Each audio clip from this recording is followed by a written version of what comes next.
Hey guys, just a way that we give back. At Alpha Antenna, which was my new beginning, we provided an SWR sounder for those that are blind, that can tune their antenna and make it go beep. Others have just used this instead of an analyzer if they do have sight. Another item that we have is this little clip. This little clip has an antenna pickup. It goes on the barrel connector and lights up. And so whether you're blind or mute, you can use our ADA compliant systems, which we went through ADA compliance about 2 years ago, including our website. How's it going, everybody? I'm back at Alpha Antenna with Steve.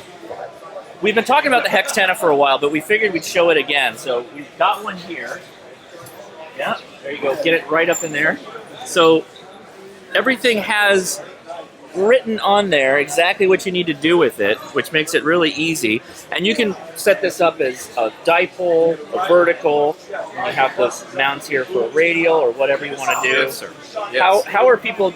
So I've seen the reviews on the website, and just stuff online. A lot of people are using the dipole generally. A lot are. Is that just so that they don't have to worry about a wire and it's just kind of balanced, you're good, you're off and running kind of thing? Well, the dipole is going to be more efficient than a vertical because it is the most efficient antenna you can have, and because there are no inductors or coils, and this is in a V configuration to give you 50 ohms, it's probably the most perfect dipole, so therefore one of the most efficient dipoles you can do.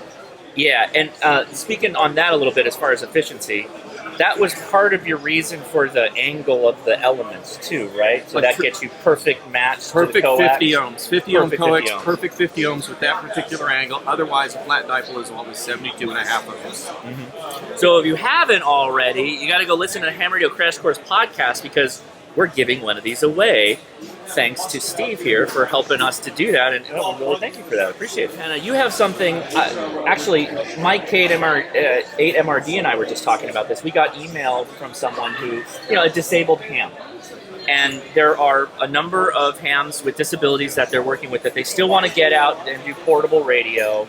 They want to be active, but there are things like tuning an antenna that we take for granted using an analyzer or whatever that, can't really work with that, right?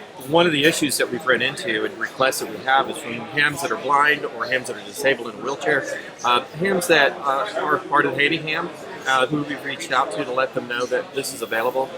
This being an SWR sounder, it picks up Here, we can RF. get a little closer. You can get it it right in there. Go ahead. There we go. All right. So this is an SWR sounder with the instructions on the back. And essentially all you do is you set this by any magnetic loop, any manufacturer, and when you tune the SWR to a low enough point, you'll notice that there's a constant beep. Beep, beep, beep, beep. You're getting close to resonance. A solid beep, you're at resonance. Well, if you're blind, you're hearing the SWR sounder tell you now that it's tuned. And so we've always sought ways to give back, and this was one of the tools that we used was an RF pickup lead on the back with an antenna with a circuit built inside. And then the RF converts into DC, power. Done. Super cool. So it goes dit, dit, dit, dit, dit, and then goes solid, and then that's how you know. That's how you know. So it doesn't matter band of operation. Oh, you're just ready to go. Absolutely. That's super cool. Yeah, and they're very inexpensive. We've kept the price down. We know that a lot of people are on fixed incomes, on disability, so we keep this at as low price as possible. Excellent. Yeah. And we just put it on the loop, and you go to town tuning it on top of the loop, and it's very, very nicely fit. Very good. Thank you. Oh, well, yes, there is something special coming, and it is a Braille magnetic loop antenna. So we're always giving back. I always hesitate to mention it, but it's coming, and it will be in production in 30 days.